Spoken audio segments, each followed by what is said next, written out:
Hi friends, அஸ்ஸலாமு அலைக்கும். Welcome to our Jahana's cooking.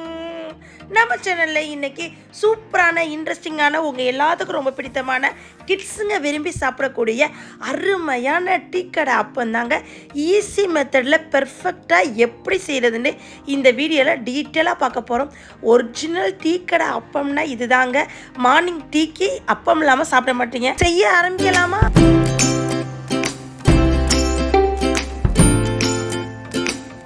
மக்களே, எல்லாமே மெஷர்மெண்ட்டு தாங்க. இன்றைக்கி நான் மைதா எடுத்திருக்கேன். உங்களுக்கு மைதா வேணாம், ஸ்கிப் பண்ணணுன்னா நீங்கள் கோதுமையிலோடு செய்யலாம். ஆனால் பெர்ஃபெக்டாக டீக்கடையில் நம்ம அப்போ மைதாவில் தான் செய்வாங்க. அதுக்கு 1 கப் மைதா எடுத்துக்கிட்டேன். துருவிய தேங்காய் நல்லா 4 இன்ச்சுக்கு எடுத்து நான் துருவி வச்சுக்கிட்டேன்.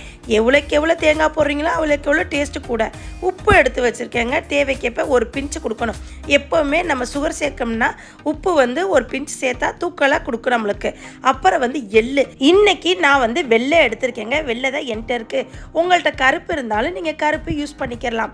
மக்களே பாருங்கள், எள்ளு 2 டேபிள் ஸ்பூனுக்கு போட்டிருக்கேன். எவ்வளோக்கு எவ்வளோ சேர்க்குறீங்களோ அவ்வளோ டேஸ்ட்டு கொடுக்கும். இப்போ நான் துருவிய தேங்காய் போட்டிருக்கேங்க. நீங்கள் நச்சோட போடலாம், இல்லை பீஸ் கணக்காக நறுக்கியோட போடலாம். அதை கடித்து சாப்பிட்றப்ப டேஸ்ட் கொடுக்கும். பேக்கிங் சோடா யூஸ் பண்ணுறேன். ஆப்ப சோடான்னு சொல்லுவாங்கள்ல, அந்த சோடா யூஸ் பண்ணுறேன். அது 1/4 டீஸ்பூன் யூஸ் பண்ணுறேன். நெக்ஸ்ட்டு நீங்கள் 2 ஏலக்காய் இருந்துச்சுன்னா அதை தட்டி சேர்த்துக்கோங்க. இல்லாட்டி சுகரோடு சேர்த்து பொடி பண்ணி வச்சுருந்தீங்கன்னா 1 டீஸ்பூனுக்கு சேர்த்துக்கோங்க. ஏலக்காய் ஃப்ளேவர் இந்த அப்பத்துக்கு எடுத்து கொடுக்கும். சூப்பராகவும் இருக்கும். நெக்ஸ்ட்டு இப்போ நம்ம சுகர் நான் அடித்து வச்சுருக்கேன். 1/2 கப்பு சுகரை, 1/2 கப்பு ஜீனியை அடித்து பொடி பண்ணி வச்சுருக்கேன். நீங்கள் ஜீனியாக இருந்துச்சுன்னா அதை இப்போயே சேர்த்துக்கரலாம். ஆனால் நீங்கள் ஜீனியாக சேர்த்திங்கன்னா 10லேருந்து ஒரு 5 நிமிஷத்துக்கு மாவை ஊற வைக்கணும். பேட்டர் ரெடி பண்ணதுக்கப்புறம் நான் இப்போ அப்படியே நான் பவுடர் சுகர் சேர்க்குறதுனால அப்படியே யூஸ் பண்ணிவிட்டு நான் உடனே எண்ணெயில் போட்டு பொரிச்சிடுவேன். மக்களே, உங்கள் எல்லாத்துக்குமே தெரியும் நம்ம சுகர் எதுக்கு சேர்க்குறோம், அதுக்கு எல்லாமே நம்ம பிஞ்ச் ஆஃப் சால்ட்டு சேர்ப்போம். அதுபோல் பிஞ்ச் ஆஃப் சால்ட்டு சேர்த்து கொஞ்சம் கொஞ்சமாக மாவுல தண்ணி ஊற்றி நான் மாவு பேட்டர் ரெடி பண்ணிக்கிறேன். நம்ம பதம் கையில் எடுத்து போடுற அளவு நீங்கள் மாவு பிசைஞ்சு வச்சுக்கிறணுங்க. எனக்கு எண்ணெய் சட்டியில் கையை வச்சு மாவு போடுறதுக்கு எனக்கு பயம் அப்படின்னு நீங்கள் நினச்சிங்கன்னா குழிக்கரண்டி, ஆனைக்கரண்டி இருக்குல்ல, அதில் கொஞ்சம் கொஞ்சமாக எடுத்து எண்ணெய் காஞ்சதுக்கப்புறம் விட்டு எடுக்கலாம். ஒரு பக்குவம், அந்த அப்பத்தோட பக்குவம் எப்போ கரெக்டுனா, இப்படி நம்ம ஒரு இடத்துல இப்போ மாவு எடுத்து எண்ணெய் சட்டியில் போட்டோன்னே நல்லா உஃபி வரணும். அப்படி நம்மளுக்கு வந்துச்சுனாலே கரெக்டான பக்குவம்னு அர்த்த. மக்களே இப்போ இதே மாதிரி நல்லா அந்த இலகி மாவு பிசைகிற மாதிரி நீங்கள் பேட்டரை ரெடி பண்ணிக்கிறணும்.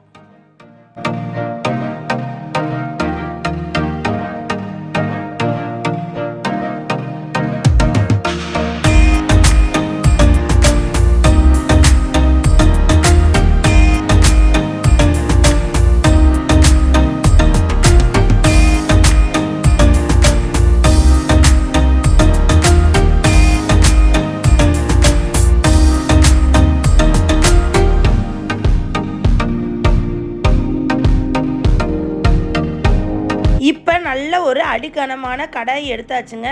அதில் எண்ணெய் ஃப்ரெஷ்ஷாக ஊற்றிக்கணும். அப்போ தான் டேஸ்ட்டு நல்லா இருக்கும். அப்போ ஒன்று சாப்பிட்டிங்கன்னா அடுத்தடுத்து சாப்பிட தோணுங்க. அந்தளவு டேஸ்ட்டாக இருக்கும். நீங்கள் கிட்ஸுக்கு கொடுத்தீங்கன்னா எனக்கு இதே மாதிரி செஞ்சு தாங்க மம்மின்னு கேட்கும். இந்த பக்குவத்துக்கு நீங்கள் பிசைஞ்சு எடுத்துக்கலாம். இன்னும் கொஞ்சம் ஒரு சொட்டு தண்ணி ஊற்றினாலும் தண்ணி ஊற்றி எடுத்துக்கலாங்க. நான் இந்த பக்குவத்தில் ஃபஸ்ட்டு சின்ன சின்ன உருண்டையாக போட்டு பார்க்க போகிறேன் எப்படி அந்த பக்குவம் வருதுண்டு. நான் இப்படி எடுத்து நல்லா எண்ணெய் காஞ்சோன்னே, ஹை ஃப்ளேமில் வச்சு எண்ணெய் காஞ்சோன்னே லோ ஃப்ளேமில் வச்சு தாங்க போடணும். ஒன்று போட்டுக்கிட்டு இருக்கப்பே அடுத்தடுத்து நம்மளுக்கு கருகிறோம். அதனால லோ ஃப்ளேமில் போட்டு தான் ஒன்றும் மேலே ஒன்று திருப்பி லோ ஃப்ளேமில் வச்சு வேக விட்டு எடுக்கணும். அப்போ தான் உள்ளே வரை நம்மளுக்கு அப்பம் வெந்திருக்கும். நீங்கள் சிறுசாக போட்டால் பிரச்சனை இல்லை. பெருசாக போட்டிங்கன்னா அப்பங்கிறது நல்ல ஒரு 3 இன்ச்சு சைஸுக்கு பெருசாக இருக்குங்க.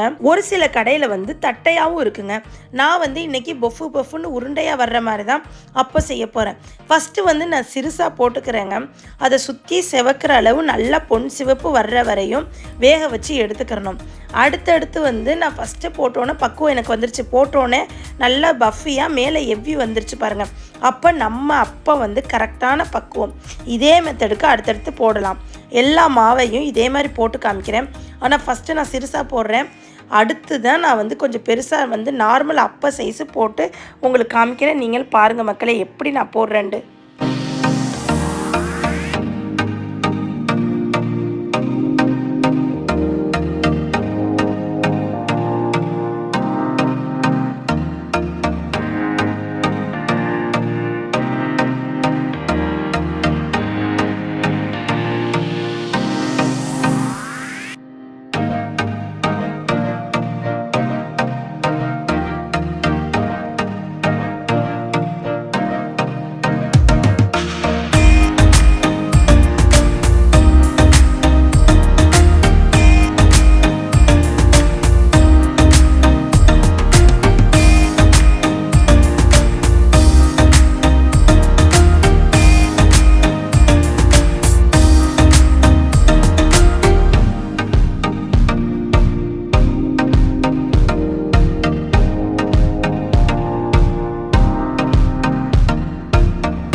மக்களே பார்த்துருப்பீங்க, செம டேஸ்ட்டாக சூப்பராக அப்போ வந்து நல்ல பஃபியாக சுட்டு எடுத்தாச்சு. இப்படி பஃபியாக சுட்டெடுத்ததில் மட்டும் பக்குவம் இல்லைங்க, அதை ஓப்பன் பண்ணி பார்க்குறப்ப நம்ம சாப்பிட போகிறப்ப லேயர் லேயராக நல்ல ஒரு சாஃப்ட்னஸ் கொடுக்கும். அதுதான் ஒரிஜினல் அப்போ பக்குவம். இப்போ டீ கடை அப்போ நம்ம வீட்லேயும் டேஸ்டியாக சூப்பராக ஒரு டீயோடு வச்சு சாப்பிட்டா அருமையாக இருக்குங்க. இதே மெத்தடில் இதே பக்குவத்தில் நீங்களும் செஞ்சீங்கன்னா உங்கள் வீட்லேயும் டேஸ்ட்டான சூப்பரான டீ கடை அப்போ வந்து நம்ம வீட்டிலே செஞ்சு சாப்பிட்லாம். இதே போல் நீங்கள் செஞ்சு சாப்பிட்டு பார்த்துட்டு எப்படி இருக்குன்னு கமெண்ட் செக்ஷனில் சொல்லுங்கள் மக்களே பார்த்துருப்பீங்க, செம டேஸ்ட்டாக சூப்பராக அப்போ வந்து நல்ல பஃபியாக சுட்டு எடுத்தாச்சு. இப்படி பஃபியாக சுட்டெடுத்ததில் மட்டும் பக்குவம் இல்லைங்க, அதை ஓப்பன் பண்ணி பார்க்குறப்ப நம்ம சாப்பிட போகிறப்ப லேயர் லேயராக நல்ல ஒரு சாஃப்ட்னஸ் கொடுக்கும். அதுதான் ஒரிஜினல் அப்போ பக்குவம். இப்போ டீ கடை அப்போ நம்ம வீட்லேயும் டேஸ்டியாக சூப்பராக ஒரு டீயோடு வச்சு சாப்பிட்டா அருமையாக இருக்குங்க. இதே மெத்தடில் இதே பக்குவத்தில் நீங்களும் செஞ்சீங்கன்னா உங்கள் வீட்லேயும் டேஸ்ட்டான சூப்பரான டீ கடை அப்போ வந்து நம்ம வீட்டிலே செஞ்சு சாப்பிட்லாம். இதே போல் நீங்கள் செஞ்சு சாப்பிட்டு பார்த்துட்டு எப்படி இருக்குன்னு எனக்கு கமெண்ட் செக்ஷனில் சொல்லுங்கள் மக்களே. இந்த வீடியோ உங்களுக்கு ரொம்ப பிடிச்சிருக்குன்னு நினைக்கிறேன். இந்த வீடியோ இதோட முடிய போகுது. இந்த வீடியோ உங்களுக்கு ரொம்ப பிடிச்சிருந்துச்சுன்னா இதே மாதிரி செஞ்சு சாப்பிட்டு பார்த்துட்டு லைக் பண்ணுங்கள், ஷேர் பண்ணுங்கள், கமெண்ட் பண்ணுங்கள். மறக்காமல் சப்ஸ்கிரைப் பண்ணிடுங்க மக்களே. பக்கத்தில் உள்ள பெல்லைக்கான கிளிக் பண்ணிங்கன்னா மட்டும்தான் நான் போடுற புது புது விளாக் உங்களை வந்து சேரும். இதே போல் நெக்ஸ்ட் ஒரு அருமையான வீடியோவில் உங்களை வந்து சந்திக்கிற வரை எனக்கான வெயிட் பண்ணுங்கள். நெக்ஸ்ட் வீடியோவில் பார்ப்போம். தேங்க்யூ மக்களே. அஸ்ஸலாமு அலைக்கும். பாய் பாய்.